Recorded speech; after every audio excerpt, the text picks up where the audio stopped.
asalaamaaleykum mbooloo mi ñu ngi nuyu ñëpp di am mbégte encore ci seen présence war a dugg nag ci làmb ji nga xam ni Diéry Ngoné production daf ko war a tëgg làmb joo xam ni ay xale yu am solo lañ si boole ndax tamit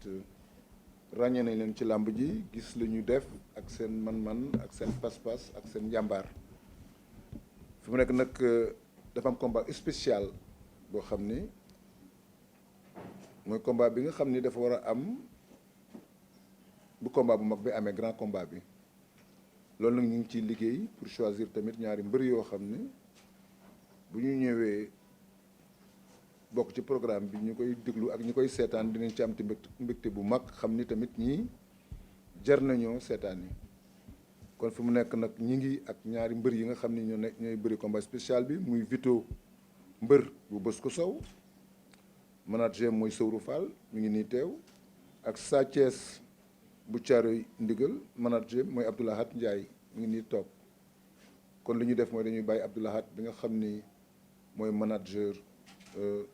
xale bi nga xam ne mooy Sa Thiès mu joxe kaddu ñu jox tamit Sowru Fall manager Vito mbër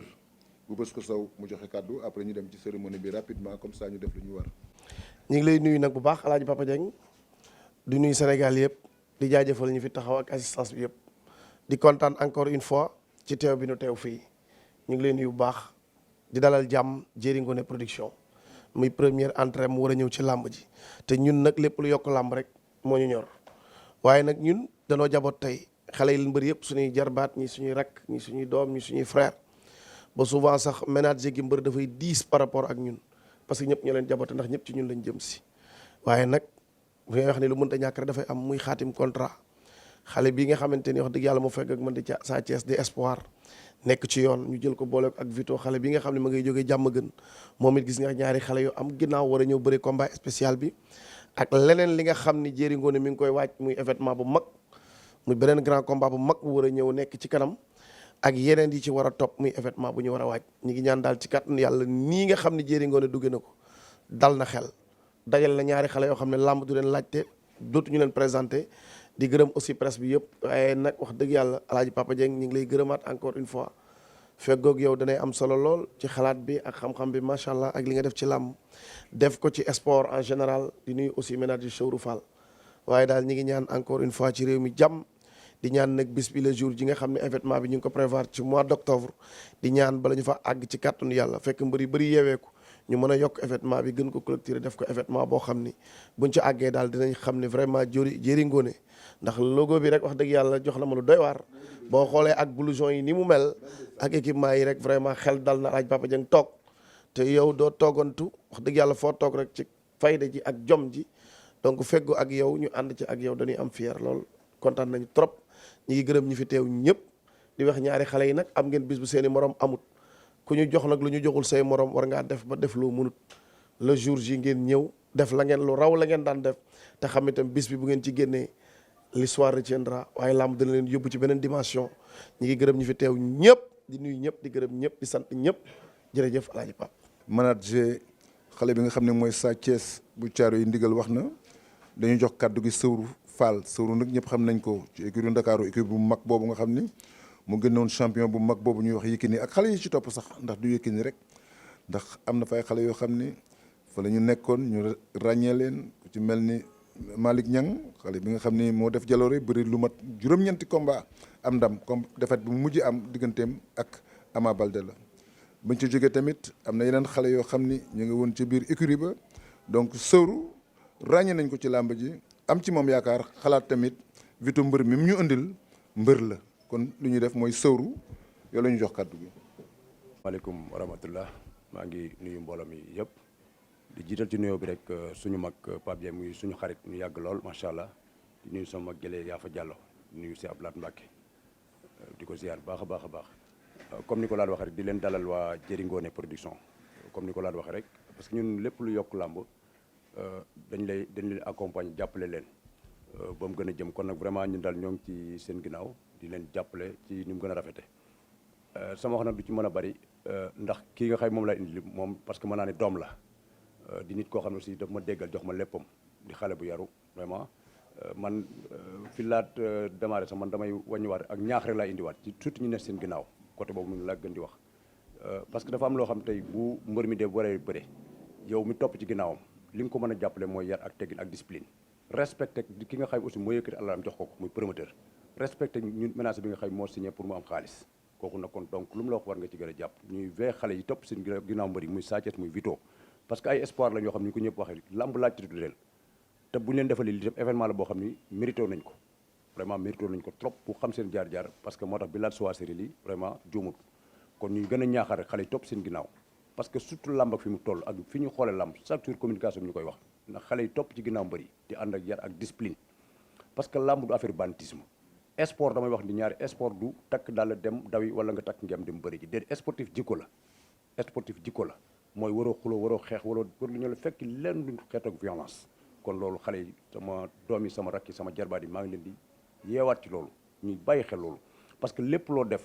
ci ginnaaw mbër mi jàpp ndëgg bëgg mbër mi ci lu ko yàqal yaa ngi koy lor parce que sanction bu ñëw ci kawam lay dal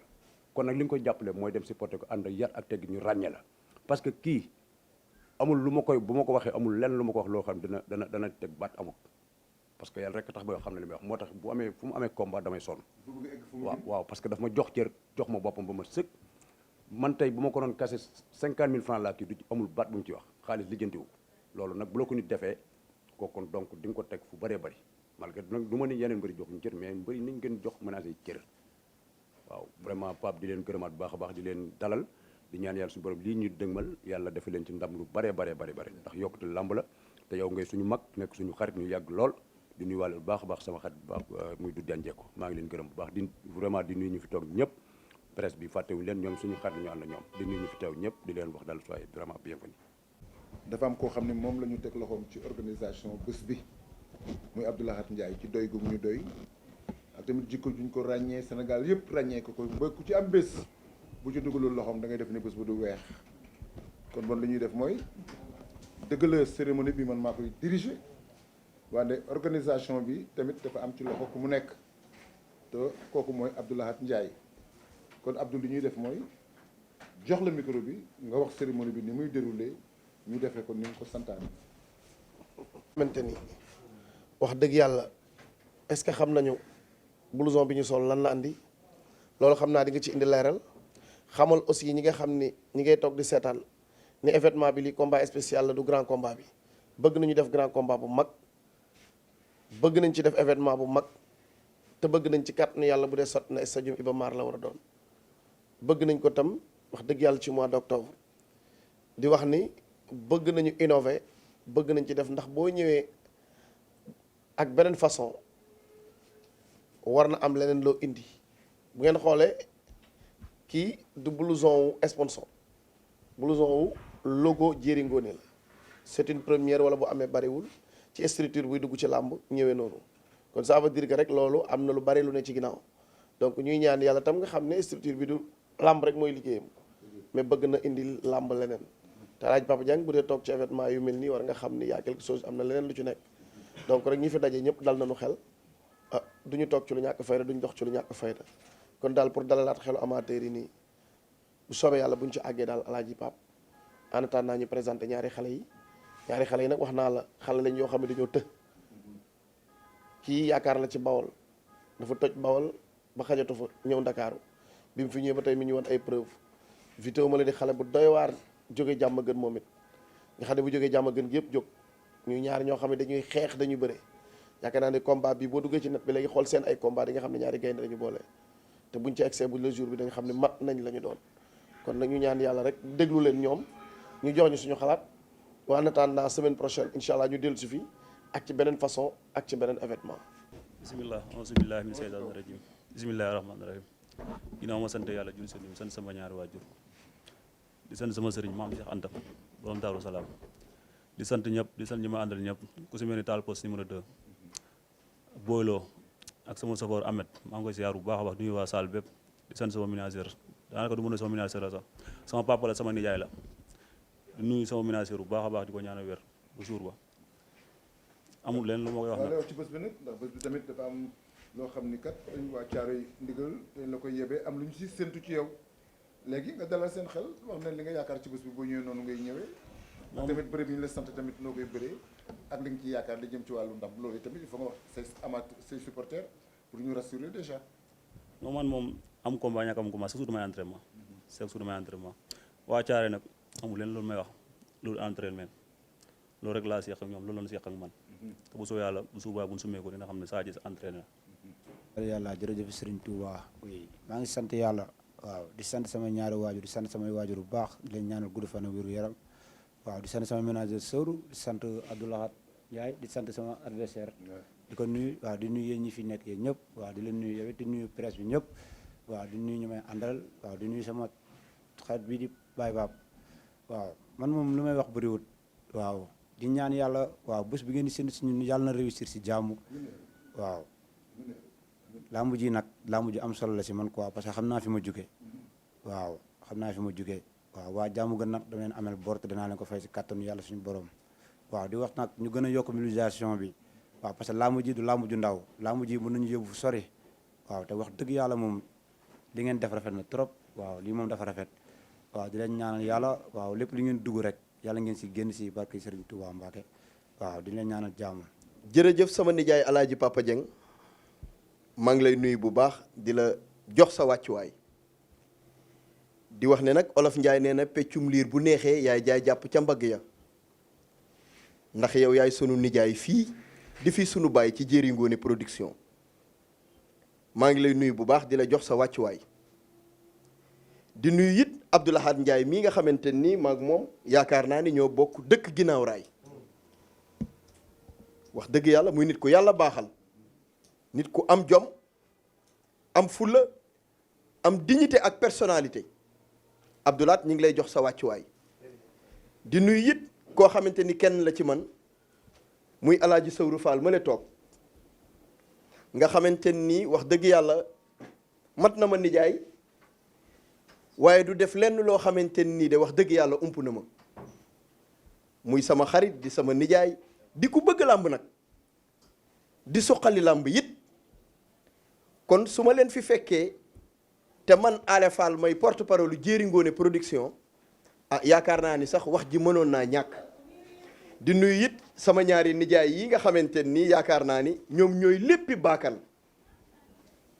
maa ngi leen di nuyu di leen jox seen wàccuwaay bu baax di wax ne rek ni ko sama nijaay Alaaji Papa Dieng waxee rek Jéeri Ngoone production dafa wuyu tur wi dafa wuyu boromam ndax ki nga xamante ni mooy maam Cheikh Mbay dafa dem liggéey di doomu réew mi